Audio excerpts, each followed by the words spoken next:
Mari kita sama-sama membuka dua bagian dari kitab suci. Yang pertama kita melihat Galatia pasal yang keempat, ayat keempat sampai ayat yang keenam. Ini bukan ayat yang kita baca pada minggu yang lalu, tetapi ini adalah satu ayat yang Paulus itu tuliskan di dalam kitab yang berbeda. Minggu lalu kita melihat Roma pasal yang ke-8, ayat ke-14 sampai 16. Minggu ini kita melihat Galatia pasal 4, ayat 4 sampai 6. Tetapi dua bagian ini membicarakan tentang hal yang sama dan saya percaya ini merupakan kunci daripada yang namanya kehidupan doa. Ya, mari kita sama-sama melihat Galatia pasal yang keempat ayat 4 sampai 6. Saya bacakan ayat yang keempat dan ayat yang kelima, lalu ayat yang keenam kita akan baca bersama-sama. Ya. Tetapi setelah genap waktunya, maka Allah mengutus anaknya yang lahir dari seorang perempuan dan takluk kepada hukum Taurat. Ia diutus untuk menebus mereka yang takluk kepada hukum Taurat supaya kita diterima menjadi anak. Ayat ke-6 bersama-sama. Dan karena kamu adalah anak, maka Allah telah menyuruh roh anaknya ke dalam hati kita yang berseru, ya Aba, ya Bapa. Demikian firman Tuhan. Yang berikutnya kita akan melihat satu bagian yang sangat terkenal sekali dari Lukas pasal yang ke-15. Ini adalah perumpamaan tentang anak yang hilang. Kita tidak akan baca keseluruhannya, kita hanya akan memperhatikan ayat ke-17 sampai ayat yang ke-24. Jadi beberapa ayat yang di tengah saja. Nah, saya percaya saudara sudah cukup kenal bagian ini ya. Saya bacakan ayat yang ke-17 sampai ayat yang ke-24. Nanti di ayat yang ke-20 kita akan baca bersama-sama. Lalu ia, anak bungsu itu menyadari keadaannya, katanya, betapa banyaknya orang upahan Bapakku yang berlimpah-limpah makanannya, tetapi aku di sini mati kelaparan. Aku akan bangkit dan pergi kepada Bapakku dan berkata kepadanya, Bapa, aku telah berdosa terhadap sorga dan terhadap Bapa. Aku tidak layak lagi disebutkan anak Bapa. Jadikanlah aku sebagai salah seorang upahan Bapa. Ayat yang ke-20. Maka bangkitlah ia dan pergi kepada bapanya. Dan ketika ia masih jauh, ayahnya telah melihatnya. Lalu tergeraklah hatinya oleh belas kasihan. Ayahnya itu berlari mendapatkan dia, lalu merangkul dan mencium dia. Saya bacakan seterusnya. Kata anak itu kepadanya, Bapa, aku telah berdosa terhadap sorga dan terhadap Bapa. Aku tidak layak lagi disebutkan anak Bapa. Tetapi ayah itu berkata kepada hamba-hambanya, lekaslah bawa kemari jubah yang terbaik, pakaikanlah itu kepadanya dan kenakan cincin pada jarinya dan sepatu pada kakinya. Dan ambillah anak lembu tambun itu, sembelihlah dia dan marilah kita makan dan bersuka cita. Sebab anakku ini telah mati dan menjadi hidup kembali, ia telah hilang dan didapat kembali. Maka mulailah mereka bersukaria. Demikian firman Tuhan. Mari kita sama-sama tunduk kepala, kita masuk di dalam doa. Bapa di dalam surga, kami datang ke hadirat Tuhan. Dan kami mohon kiranya Tuhan yang berbicara kepada kami. Terima kasih ya Tuhan, tolong kami supaya kami boleh menjadi orang-orang Kristen yang tinggal di dalam doa dan menikmati kelimpahan hidup yang Engkau sediakan bagi kami. Berkati hamba-Mu yang bicara, supaya firman Tuhan dan pesan Tuhan boleh jelas kami mengerti pada hari ini. Berkati juga kami yang mendengarkan, supaya hati kami juga menerima benih firman Tuhan sebagaimana layaknya tanah yang subur itu. Terima kasih ya Bapa, hanya di dalam nama Tuhan Yesus kami berdoa dan kami mengucap syukur. Amin. Saudara,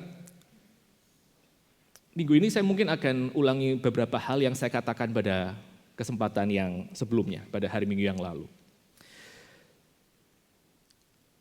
Pada waktu kita tuh mau membicarakan tentang doa, maka kita harus menyadari bahwa kunci untuk kita itu tinggal di dalam kehidupan berdoa, itu bukan terletak kepada hasil doa kita. Bukan terletak di situ. Juga bukan terletak kepada perasaan kita pada waktu kita itu berdoa. Kadang kita rasa bingung, kadang kita rasa sendirian, dan kita kadang merasa kering. Tapi tidak terletak di situ kunci untuk berdoa. Dan bahkan kunci untuk berdoa itu juga tidak terletak kepada willpower kita. Tidak terletak pada kekuatan kehendak kita yang memaksa diri supaya kita akhirnya boleh berdoa. Kunci untuk berdoa, Bapak, Ibu, dan saudara sekalian, itu terletak kepada kita itu percaya kepada apa yang Alkitab itu katakan tentang doa. Itu aja kuncinya. Karena pada waktu kita menyerahkan kendali doa kita kepada yang namanya hasil, saya berdoa kok nggak terjadi ya? Atau kepada perasaan, saya pada waktu berdoa kok saya merasa bingung. Atau kepada yang namanya willpower, saya hari ini tidak ingin berdoa. Maka kehidupan doa kita itu akan pelan-pelan menjadi kehidupan doa yang melelahkan dan burn out. Jadi sekali lagi kita harus belajar untuk menyandarkan kehidupan doa kita, percaya kepada apa yang Alkitab itu katakan. Dan yang minggu lalu sekali lagi kita melihat bagaimana yang namanya doa itu merupakan identitas kita sebagai anak-anak Allah. Nah, hari ini kita akan merenungkan kehidupan doa dari sisi yang lain, masih di dalam aspek pengertian doa, bahwa yang namanya doa menurut Galatia pasal yang keempat, ayat keempat sampai ayat yang keenam, yang namanya doa itu seperti satu persekutuan. Yang namanya doa itu seperti kepulangan kepada Bapa. Jadi di dalam bagian ini kita akan sama-sama melihat bagaimana doa itu merupakan satu gerakan pulang kepada tangan Bapa. Sembari kita itu didampingi oleh Sang Anak, dan kita mengalami dorongan oleh Roh Kudus. Ya, kita akan sama-sama melihat sekali lagi doa di dalam 3 gambaran ini dan berharap kita semua boleh Tuhan berkati supaya kehidupan doa kita boleh makin Tuhan perdalam. Nah, pertama-tama Bapak, Ibu, dan saudara sekalian, kalau kita melihat dari Galatia pasal yang keempat, ayat keempat sampai ayat yang keenam, doa itu seperti apa? Doa itu seperti kita itu berlari kepada tangan Bapa yang terbuka. Itu doa. Ya, doa itu apa? Sekali lagi, doa itu berarti kita pergi kepada Bapa yang sudah bersiap untuk menyambut kita. Nah, saudara bisa melihat di dalam Galatia pasal yang keempat, bagaimana ketika kita diselamatkan oleh Tuhan, maka kita diberikan roh dan oleh roh itu kita bisa berseru, ya Aba, ya Bapa. Jadi setiap kali kita berdoa, kita pergi kepada hadirat Bapa kita pulang kepada Bapa. Saudara, kalau saudara menemukan di dalam Lukas pasal yang ke-15 tentang kisah anak yang hilang tersebut, tentang kisah prodigal son tersebut, saudara mendapati bahwa ketika anak itu meninggalkan rumah bapaknya, ketika anak itu memilih untuk hidup bebas, maka yang terjadi, anak yang tadinya ada di dalam rumah bapa dan menikmati kehadiran sang bapa, dia justru hidup menjadi seperti budak. Dia bekerja di kandang hewan, dia bekerja di kandang babi, dan bahkan Alkitab itu mengatakan bukan hanya dia bekerja sebagai penjaga babi, tapi dia menjadi seperti babi itu sendiri. Dia makan makanan babi. Dia makan makanan babi. Dari yang tadinya anak, sekarang dia menjadi seperti babi yang disebut haram, tidak kosher itu oleh orang-orang Yahudi. Waktu saudara mendapati lagi kisah Lukas pasal ke-15 ini terus berlanjut, kita menemukan bahwa pada saatnya anak itu menyadari bagaimana di dalam rumah bapaknya ada begitu banyak kelimpahan yang disediakan oleh bapaknya. Dan dia memutuskan pada waktu dia masih di dalam kandang babi tersebut dan share makanan dengan para babi-babi yang lain itu, bahwa ini yang akan menjadi rencananya pada waktu dia nanti pulang kepada rumah bapaknya. Dia mengatakan di dalam ayat yang ke-18 ya, ini rencananya. Aku akan bangkit dan pergi kepada Bapakku dan berkata kepadanya, Bapa, aku telah berdosa terhadap sorga dan terhadap Bapa. 19, aku tidak layak lagi disebutkan anak Bapa, jadikanlah aku sebagai salah seorang upan Bapa. Dengan kata lain saudara, anak yang bungsu ini pada waktu dia tuh akan pulang, dia sudah mempersiapkan yang namanya begitu banyak argumen dan penjelasan. Supaya apa? Supaya papanya itu terima. Dan dia tidak perlu diterima sebagai anak, cukup diterima sebagai budak papanya saja, dia sudah sangat bersyukur. Jadi saudara bisa membayangkan hal seperti ini. Anak ini pada waktu dia akan pergi pulang kepada bapaknya, dia sudah mempersiapkan begitu banyak alasan untuk membuat bapaknya mau menerima dia. Dengan kata lain saudara, anak ini dia sedang hidup sebagai budak. Dia perlu kasih excuse, dia perlu perform, dia perlu menggerakkan bapaknya supaya bapaknya itu akhirnya mau menerima dia. Tetapi yang terjadi pada waktu kita melihat dan membaca terus Lukas pasal yang ke-15. Satu ayat yang sangat-sangat indah sekali. Pada waktu anak itu pergi ke rumah bapaknya dan dia sudah persiapkan semua skenario. Dan dia akan terima apapun yang bapaknya katakan. Dia siap ditolak sebagai anak asal dia diterima sebagai hamba. Maka ini yang dikatakan oleh kitab suci. Ketika ia masih jauh, ayat yang ke-20. Ayahnya telah melihatnya. Lalu tergeraklah hatinya oleh belas kasihan. Ayahnya itu berlari mendapatkan dia lalu merangkul dan mencium dia. Ini apa saudara? Sekali lagi ya, ketika ia masih jauh, dia masih belum sempat itu ngomong semua skenario yang akan dikatakan kepada papanya. Ketika dia masih jauh, ayahnya telah melihatnya, lalu bukannya ayah itu diam dan menunggu sampai dia datang dan minta penjelasan. Tetapi ketika ayah melihatnya, tergeraklah hatinya oleh belas kasihan. Ayahnya itu berlari mendapatkan dia, lalu merangkul dan mencium dia. Dan baru setelah itu dia ngomong banyak hal. Tapi itu semua tidak berarti apa-apa buat papanya. Karena bagi papanya, anak itu sekarang sudah pulang dan ayahnya dia rela untuk pergi dan mendapati anaknya dengan penuh pelukan dan penuh ciuman. Saudara, satu kali saya pernah diberitahu oleh satu orang dosen pada waktu kami sedang ada di dalam kelas homiletika, kelas berkhotbah. Dosen itu mengatakan kalau kamu diundang khotbah, lalu ketika kamu tiba di tempat di mana kamu diundang khotbah, kamu ternyata terlambat. Ya, dari belakang menuju ke mimbar, jangan lari. Ya, jangan lari. Jalan aja pelan-pelan. Jalan satu langkah, tunggu 1 detik, terus kemudian jalan lagi. Penuh dengan keanggunan dan keterangan. Karena tidak sopan seorang pengkhotbah itu pada waktu misalnya telat, dia lari-lari menuju ke mimbar, itu kurang anggun. Waktu saudara melihat Lukas pasal yang ke-15, saudara, waktu bapak itu melihat anaknya yang merasa dirinya adalah budak dan siap untuk menggerakkan hati ayahnya, hati papanya tidak perlu semuanya itu. Waktu anaknya masih jauh, papanya sudah lari menyambut dia. Nah, saudara bisa membayangkan pada waktu ayahnya lari, dia mungkin perlu untuk angkat jubahnya. Dan itu merupakan satu hal yang lucu sekali waktu di dalam era abad pertama dari Palestina itu. Tidak sepatutnya seorang tua itu mengangkat jubahnya lalu kemudian lari-lari seperti anak kecil. Orang tua itu harus penuh dengan kontrol, penuh dengan kendali, penuh dengan ketenangan, dan penuh dengan keanggunan. Tetapi Alkitab mengatakan hal ini karena ayahnya digerakkan oleh cinta kasih kepada anaknya. Saya percaya saudara, ini merupakan satu ayat yang sangat indah sekali di dalam seluruh kitab suci. Dan kadang-kadang saya tuh berkhayal ya. Saya tahu saya orang yang penuh dengan kekurangan dan penuh dengan kesalahan di dalam hidup saya. Saya berkali-kali juga mengalami pergumulan dengan kelemahan dan juga dengan dosa-dosa. Pernah satu kali saya berpikir, kalau misalnya saya itu mati gitu, lalu di dalam, sudah waktunya tuh kasih obituary di koran gitu.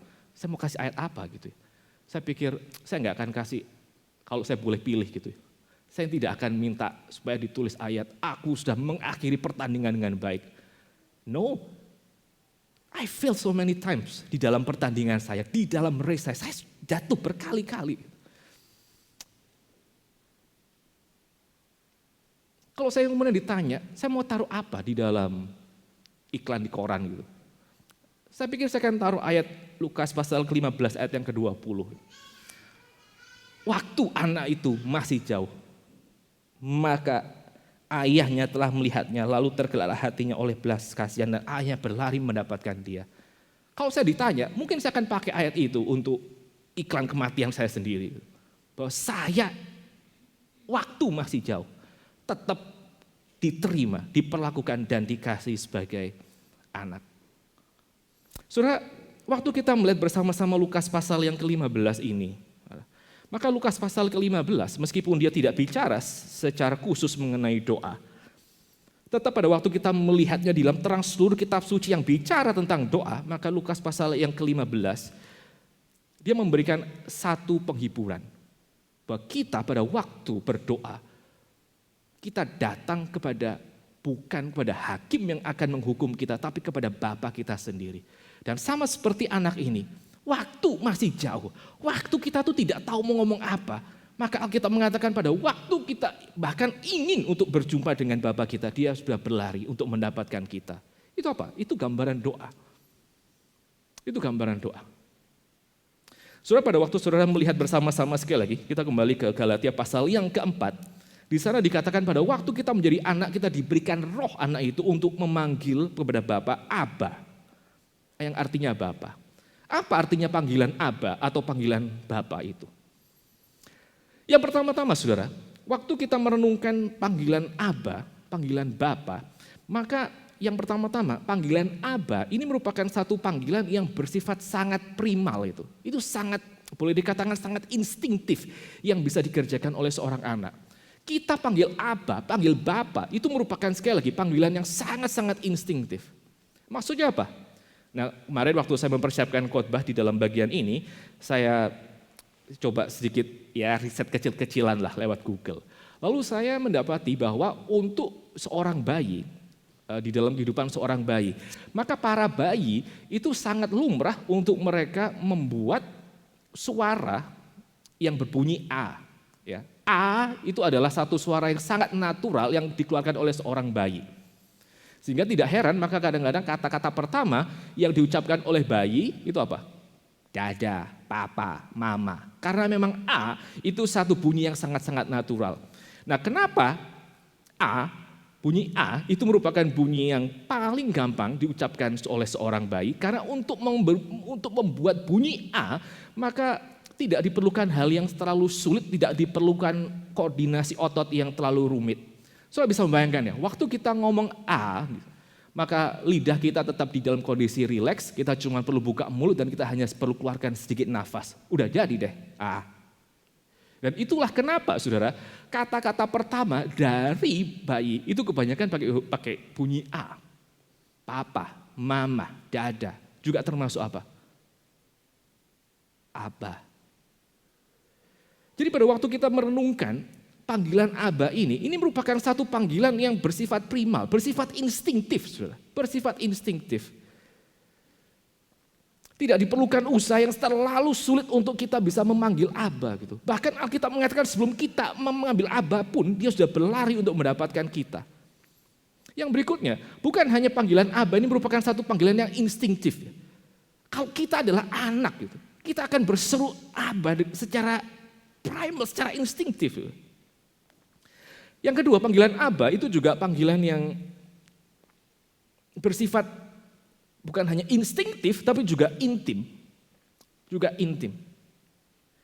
Waktu seseorang memanggil orang lain itu sebagai bapaknya, sebagai abanya, maka panggilan bapa, panggilan aba, itu mengasumsikan sudah ada relasi natural yang terjadi antara si papa dan si orang tua, si ayah dengan si anak tersebut. Saudara.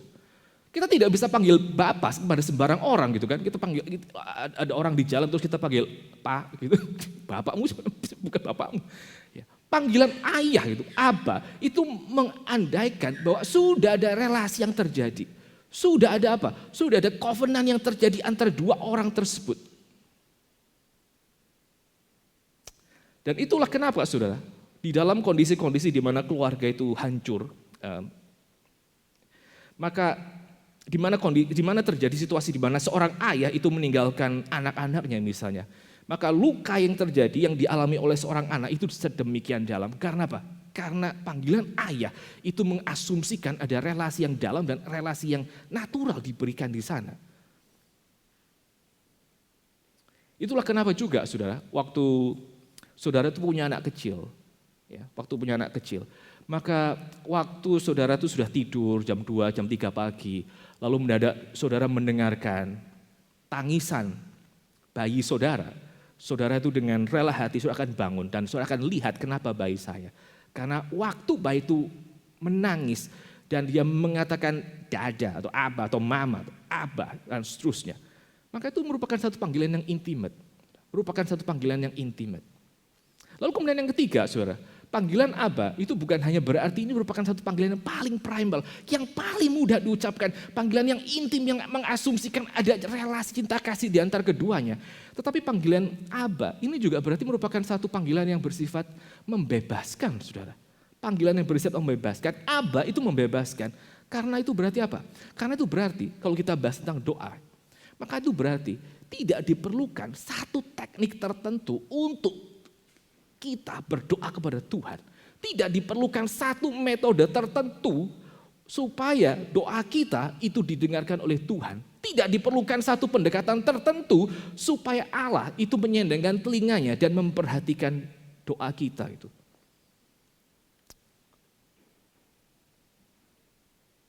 Karena cuma sekedar Aba. Sangat mudah dan itu membebaskan. Saudara, sekali lagi, gambaran pertama tentang kehidupan doa itu apa? Kehidupan doa itu adalah satu perjalanan pulang menuju kepada Bapa. Dengan satu panggilan yang paling primal, dengan panggilan yang paling instinktif, dengan panggilan yang paling membebaskan, dan panggilan yang mengandaikan ada relasi cinta kasih di sananya. Tidak diperlukan sesuatu yang rumit untuk kita boleh akhirnya berjumpa dengan Bapa. Sekali lagi, waktu anak itu masih jauh, maka sang ayah sudah berlari mendapatkan dia dan sang ayah akhirnya memeluk dia dan mencium dia. Di dalam kehidupan Kristen, saudara, ada dua macam bangunan yang bisa digunakan untuk mengilustrasikan apa itu yang namanya kepenuhan hidup di dalam Tuhan. Ya, bangunan pertama itu adalah ruang pengadilan. Bangunan pertama itu adalah ruang pengadilan. Bagaimana caranya kita menjadi orang Kristen? Kita menjadi orang Kristen karena di dalam ruang pengadilan itu, maka Allah berdasarkan jasa anaknya, Yesus Kristus, mengatakan kepada kita, engkau tidak bersalah. Itu ruang pengadilan. Tetapi saudara, kehidupan Kristen itu bukan soal tinggal di dalam ruang pengadilan saja. Kehidupan Kristen itu bukan soal di mana kita mengatakan sekarang saya di dalam Kristus, saya sudah dianggap tidak bersalah, saya sudah dianggap sempurna. Bukan itu saja. Tetapi ada satu lagi bangunan yang kita perlu tahu. Yang namanya kehidupan Kristen itu juga merupakan satu rumah. Satu rumah di mana kita sudah diadopsi dan diangkat sebagai anak. Dan kita memiliki akses untuk pergi kemanapun saja termasuk pergi ke dalam ruang tidur orang tua kita. Itu kehidupan Kristen. Saudara. Waktu kita ditebus menjadi anak-anak Allah, maka kita dibenarkan di dalam ruang pengadilan. Tapi kita tidak harusnya tinggal di dalam ruang pengadilan. Kita juga dibawa masuk ke dalam rumah dan berjumpa dengan Bapa kita. Nah, banyak sekali orang-orang Kristen yang pada waktu mereka menjadi Kristen, mereka puas hanya ada di dalam ruang pengadilan.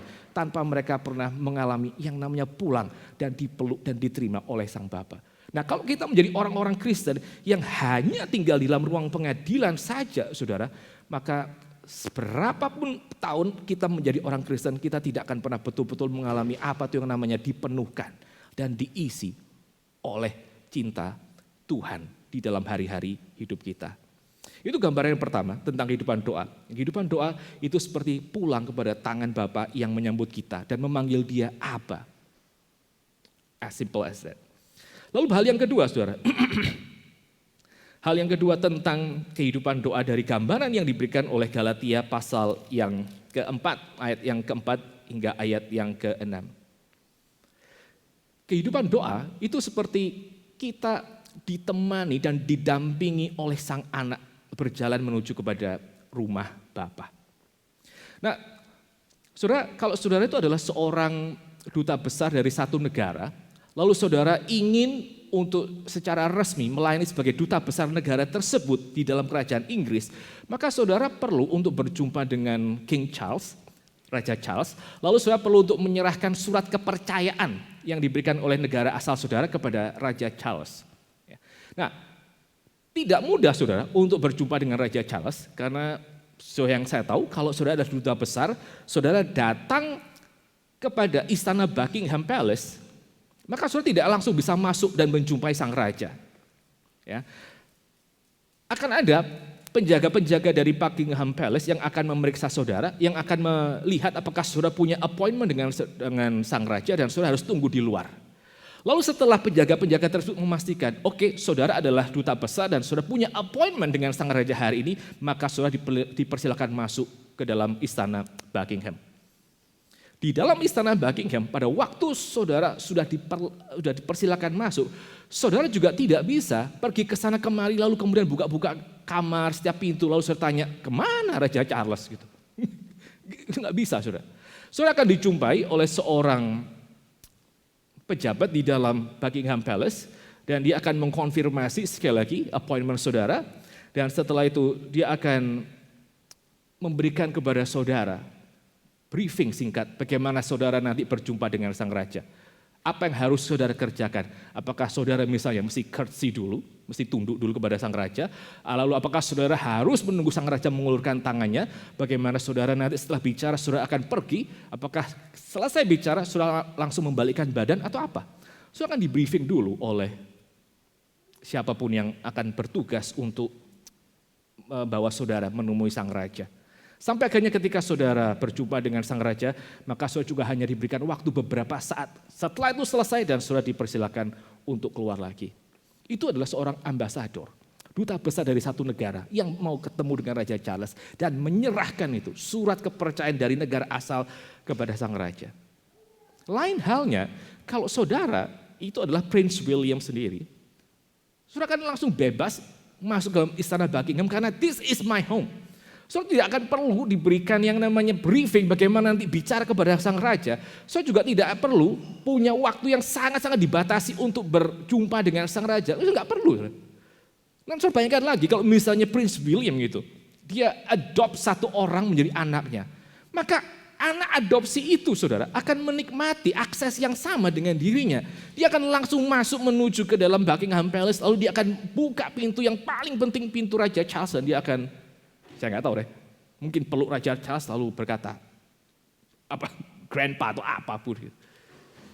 Saudara, waktu kita merenungkan bersama-sama tentang kehidupan doa, saudara, waktu kita mengatakan bahwa kita itu berjumpa dengan Bapa kita, maka Alkitab itu mengatakan alasan kenapa kita bisa berjumpa dengan Sang Bapa, alasan kenapa kita bisa memanggil Dia Abba, Bapa, itu adalah karena kita ada bersama dengan anaknya Yesus Kristus.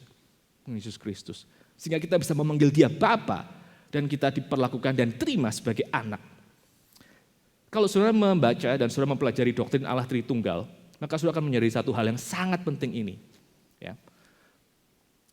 Sebelum Allah itu menjadi pencipta, maka Allah itu selama-lamanya di dalam kekekalan Dia adalah Sang Bapa. Itu Allah itu. Dia menjadi pencipta itu belakangan setelah Dia menciptakan. Ya akhirnya Dia menjadi pencipta. Tapi sebelum Dia melakukan penciptaan, Dia adalah di dalam kekekalan Dia adalah Sang Bapa. Yesus Kristus saudara, sebelum Dia menjadi juru selamat kita, sebelum Dia menjadi raja gereja, sebelum Dia menjadi gembala yang agung bagi jiwa kita, sebelum semuanya itu ada, Yesus Kristus itu siapa? Di dalam doktrin Allah Tritunggal kita menemukan Dia adalah Sang Anak gitu. Adalah Sang Anak. Jadi Bapa dan Anak itu merupakan identitas yang paling dalam dari diri Allah dan dari diri Yesus Kristus. Bapa dan Anak. Lalu saudara bisa membayangkan bahwa di dalam kekekalan, akhirnya Sang Bapa itu menyerahkan anaknya. Yohanes pasal yang ketiga ayat 16 mengatakan, karena begitu besar kasih Allah akan dunia ini sehingga Dia memberikannya. Dia menyerahkan anaknya bagi kita semua. Untuk Dia akhirnya menyelamatkan hidup kita. Di atas kayu salib, Bapak Ibu dan Saudara sekalian, di atas kayu salib, Yesus Kristus itu berteriak, Allahku, Allahku, mengapa Engkau meninggalkan aku? Ini teriakan Sang Anak kepada Bapaknya. Sang Anak Allah kepada Bapa. Mengapa Engkau meninggalkan aku? Mengapa Engkau meninggalkan aku? Apa sih artinya meninggalkan aku? Why have you forsaken me? Apa artinya meninggalkan itu? Kalau saudara membaca di dalam perjanjian lama, maka setiap kali dikatakan bahwa Israel itu meninggalkan Allah gitu. Maka itu berarti Israel sudah tidak lagi mempedulikan perjanjiannya dengan Allah. Bagi Israel, Allah itu tidak lagi relevan. Bagi Israel, maka sudah waktunya untuk membelakangi Allah dan hidup menurut jalannya sendiri. Itu artinya meninggalkan Allah. Di atas kayu salib, sekarang gantian Yesus Kristus yang mengatakan, Allahku, Allahku, mengapa Engkau meninggalkan aku? Mengapa Engkau meninggalkan aku? Dan alasan kenapa Yesus Kristus di atas kayu salib berteriak, Allahku, Allahku, mengapa Engkau meninggalkan aku? Adalah supaya kita bisa berseru dengan kepada Bapa, Aba. Supaya kita bisa memanggil Allah itu Aba. Dan untuk kita memanggil Allah sebagai Aba dan Bapa kita, harus ada anak yang ditinggalkan di atas kayu salib. Sehingga pada waktu Yesus Kristus dia mengampuni dosa kita. Dan dia memberikan identitasnya sebagai anak. Sebagai anak. Identitas yang paling dalam dari Yesus Kristus. Anak Allah. Itu dia share kepada kita. Maka tidak heran kita bisa memanggil Allah itu sebagai Aba kita. Karena ada harga yang dibayar. Ada harga yang dibayar. Untuk kita sebagai orang berdosa memanggil Allah sebagai Aba, Bapa, maka diperlukan salib Yesus Kristus. Tanpa salib Yesus Kristus tidak ada orang yang bisa memanggil Allah itu sebagai Aba. Sehingga tidak heran saudara Bapak dan Bapak Ibu sekalian, ada satu ayat yang sangat indah di dalam 1 Yohanes pasal yang ketiga ayat yang pertama. Lihat betapa besar kasih Allah kepada kita sehingga kita disebut sebagai anak-anak Allah. Kita disebut sebagai anak-anak Allah, persis sama seperti Kristus juga disebut sebagai sang anak. Jadi saudara bisa membayangkan ini, di dalam kekekalan, sebelum Allah menciptakan segala sesuatu, maka Bapa, Anak, dan Roh Kudus itu ada di dalam satu persekutuan yang sangat indah, penuh dengan sukacita dan penuh dengan yang namanya cinta kasih. Para teolog itu mengatakan ini adalah satu seperti ini, divine dance. Seperti tarian ilahi dari tiga pribadi dari Allah Tritunggal. Bapa memanggil anak-anak dan Yesus Kristus memanggil Bapanya Bapa gitu. Panggilan Bapa dan Anak ini merupakan panggilan yang ada di dalam kekekalan. Saudara. Yang terjadi di dalam Bapa, Anak, dan Roh Kudus dalam persekutuan tiga pribadi ini. Lalu satu kali saudara bayangkan di dalam sejarah. Maka Yesus Kristus itu membawa satu orang berdosa datang kepada Bapanya. Dan si orang berdosa ini lalu pelan-pelan mulai memanggil Bapanya sebagai apa? Bapa. Lu ini siapa ini? Orang-orang ini. Tiga pribadi ilahi yang mereka tinggal dalam satu persekutuan yang tidak terpatahkan. Satu persekutuan yang penuh dengan sukacita. Lalu mendadak di tengah-tengah mereka ada satu orang ciptaan yang sudah jatuh ke dalam dosa. Dan akhirnya berani mengatakan panggilan yang ada di dalam kekekalan tersebut. Bapa, aku datang sebagai anak. Itu doa, saudara. Itu doa. Sehingga melalui yang namanya doa, saudara. Melalui pada waktu kita setiap kali menyadari. Waktu kita berdoa, kita memanggil kepada Bapa. Dan kita datang kepada Bapa bersama dengan sang anak. Tidak ada yang dapat datang kepada Bapa kecuali melalui aku. Setiap kali kita datang kepada Bapa melalui sang anak, yang terjadi dengan hidup kita adalah kita seperti diajak untuk mengalami kembali itu berita keselamatan tersebut. Bagaimana kita yang adalah orang berdosa, sekarang kita boleh berjumpa dengan Bapa dan anak di dalam doa. Doa itu apa? Doa itu seperti pulang ke rumah Bapa dengan kita dibersamai dan ditemani oleh sang anak. Dan kita tidak perlu teknik ini dan itu untuk berdoa. Kita datang sebagai anak dan Alkitab mengatakan Bapa itu berlari dari jauh untuk menyambut dan menerima sang anak tersebut. Lalu kemudian yang terakhir, doa itu seperti apa? Doa itu seperti apa? Doa itu seperti mendapatkan bagaimana Roh Kudus itu menggerakkan kita seraya kita pergi kepada Bapa bersama dengan sang anak. Saudara, waktu saudara melihat bersama-sama Galatia pasal yang keempat, ayat 4 sampai ayat yang ke-6.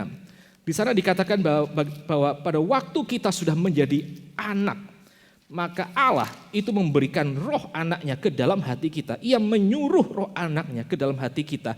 Dan oleh roh itu kita berseru, ya Aba, ya Bapa.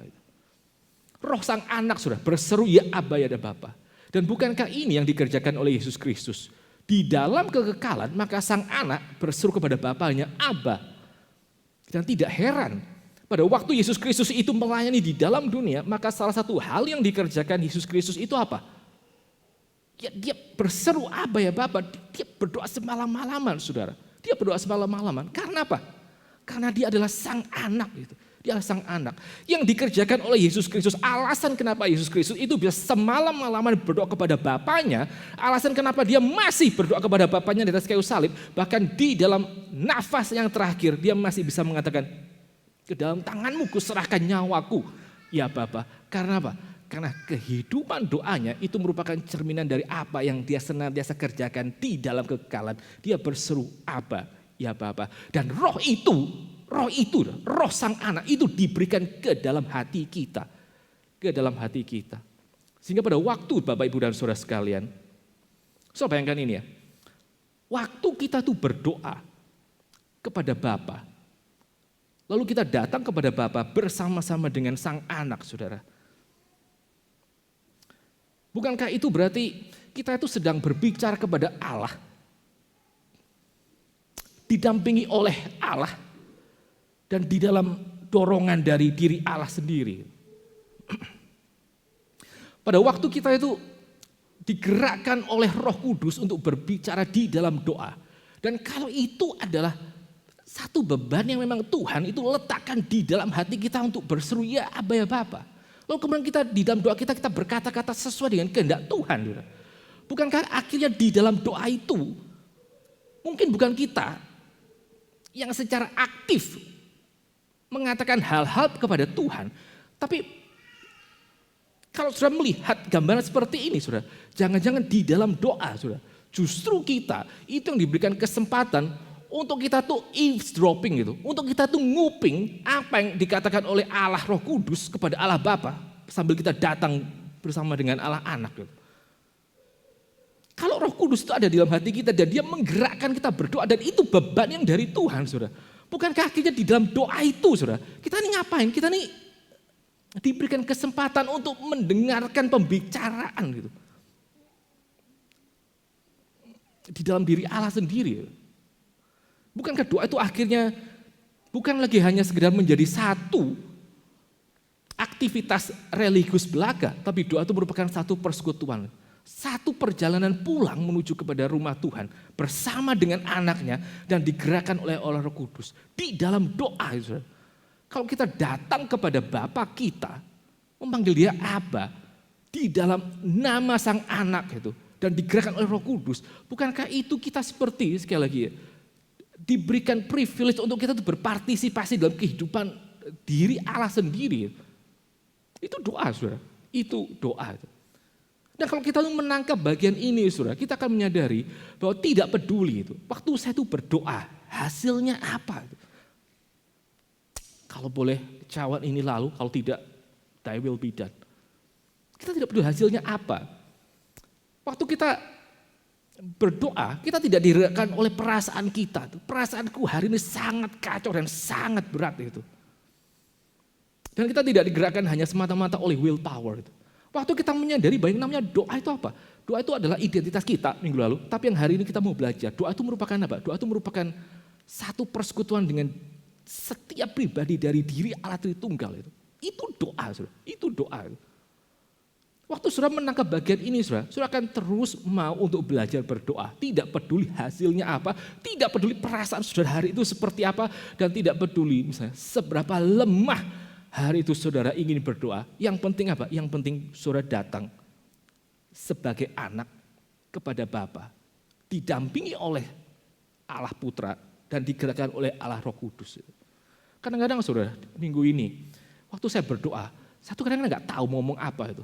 Saya nggak tahu betul-betul mau bicara apa, karena ada hal yang terlalu berat. Lalu kemudian saya pada waktu memejamkan mata itu sudah pusing gitu, pusing. Orang Jawa bilang, saya nggak tahu, judak, saya tahu nggak judak? Judak itu berarti gelap, gelap, nggak tahu ngomong apa itu. Tapi satu hal yang saya tahu pasti, saudara, waktu saya itu berlutut, memejamkan mata dan lipat tangan, saya tahu saya datang kepada diri Allah itu sebagai orang berdosa yang sudah diampuni dan sudah diadopsi sebagai anak. Dan saya datang kepada dia di dalam dorongan oleh Roh Kudus. Kadang-kadang di dalam malam-malam minggu ini, saya simply datang kepada Tuhan. Terus sekali lagi kalimat yang saya minggu lalu ajarkan kepada saudara, kalau saudara juga lagi pusing ngomong apa itu. Bapak, hari ini saya datang kepadamu sebagai orang berdosa yang kau sudah ampuni, yang kau sudah tutup dengan darah anakmu, dan kau sudah panggil sebagai anak. Aku datang ke dalam hadiratmu. Karena cuma itu, dan setelah itu berdiam diri dan memikirkan apa yang Tuhan janjikan. Kadang-kadang saudara, minggu ini saya memaksa diri untuk berkata-kata, untuk doa apapun aja itu. Asal apa? Asal saya bisa punya waktu lebih lama untuk tinggal di dalam doa itu. Waktu kita pelan-pelan bertumbuh di dalam doa, saudara. Waktu kita menyadari bahwa yang namanya doa itu bukan hanya sekedar aktivitas religius saja, tapi itu merupakan identitas kita. Itu merupakan satu undangan untuk kita berpartisipasi di dalam kehidupan Allah Tritunggal. Itu merupakan satu perjalanan pulang ke rumah Bapa, didampingi oleh Sang Anak dan didorong oleh Allah Roh Kudus. Saudara. Maka kehidupan doa itu akan menjadi satu kehidupan yang membuat kita pelan-pelan terus mengalami itu, persekutuan dengan diri Allah Tritunggal. Sehingga tidak heran orang-orang yang di dalam kehidupan di atas bumi ini, kita terus-menerus mau bertumbuh di dalam doa. Maka pada waktu mereka satu kali kelak ada di dalam jam-jam kematian mereka, mereka tidak akan takut kepada kematian itu sendiri. Kematian itu apa sih? Orang mengatakan kematian itu berarti kita pulang ke rumah Tuhan. Sebelum saya mati, sebelum hari itu saya hembuskan nafas terakhir, saya sudah pulang setiap hari kepada Bapa, didampingi oleh Anak dan di dalam gerakan dari Allah Roh Kudus. Sehingga pada waktu saya setiap hari berdoa, saya mengalami masa-masa pulang itu, saya mencicipi apa yang namanya pulang. Sehingga pada waktu hari itu saya memang harus menghembuskan nafas yang terakhir. Saya tahu inilah kesempatan, saya betul-betul akhirnya berlari kepada rumah Bapa, dan sebelum saya memulai langkah pertama saya, dia akan ada di sana untuk menyambut saya, memeluk saya bersama dengan Sang Anak di dalam kuasa daripada Allah Roh Kudus. Terakhir ya, saya kutip satu perkataan dari Timothy Keller pada waktu dia mati, menjelang jam-jam dia meninggal. Michael Keller mengatakan kepada orang Kristen, para wartawan komunitas gereja, memberikan kesaksian. Di dalam jam-jam ayahnya meninggal, maka istrinya Kathy Keller itu mencium dahi Tim Keller, mengucapkan selamat tinggal. Lalu Tim Keller itu dengan suara yang lemah dia mengatakan, sekarang saya siap untuk berjumpa dengan Yesus Kristus. Saya tidak sabar untuk berjumpa dengan Yesus Kristus. Just send me home now. Biarkan saya pulang. Dan itu merupakan kalimat yang hanya bisa dikatakan kalau orang itu merasakan apa itu indahnya pulang ke rumah Tuhan. Di dalam apa? Di dalam jam-jam doa. Di dalam jam-jam doa. Jadi sekali lagi ya saudara, kita di sini mau belajar bahwa yang namanya doa itu apa? Yang namanya doa itu perjalanan pulang kepada hadirat Bapa, didampingi oleh Sang Anak dan digerakkan oleh kuasa Roh Kudus. Itu doa. Dan saudara bisa terus belajar berdoa. Tanpa saudara itu bergantung kepada perasaan saudara, kepada hasil doa saudara. Yang penting apa? Percaya kepada firman Tuhan bahwa inilah yang namanya doa. Engkau diberikan kesempatan untuk bersekutu bersama dengan setiap pribadi dari Allah Tritunggal. Biarlah kiranya ini boleh menjadi berkat bagi kita sekalian dan kehidupan doa kita boleh semakin lama semakin bertumbuh. Nah, di dalam minggu-minggu yang datang kita akan sama-sama melihat dan mempelajari tentang pengalaman doa. Kita akan melihat bersama-sama tentang praktek berdoa. Mari kita sama-sama sekarang tunduk kepala kita masuk di dalam doa. Sebagai satu doa kita, mari kita menyanyikan himne yang ketiga, Indahlah Saat Berdoa. Kita naikkan ini sebagai satu doa dan dengan sikap doa. Mari kita nyanyikan ketiga bait.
Bapak, ini seruan doa kami ya Tuhan. Tolong kami supaya kami boleh memiliki jam-jam doa yang indah bersama dengan Tuhan. Untuk kami boleh memiliki persekutuan dengan Allah Tritunggal sendiri dan mencicipi apa itu keindahan hidup kekal bersama dengan Tuhan melalui jam-jam doa kami. Hanya di dalam nama Tuhan Yesus kami berdoa. Amin.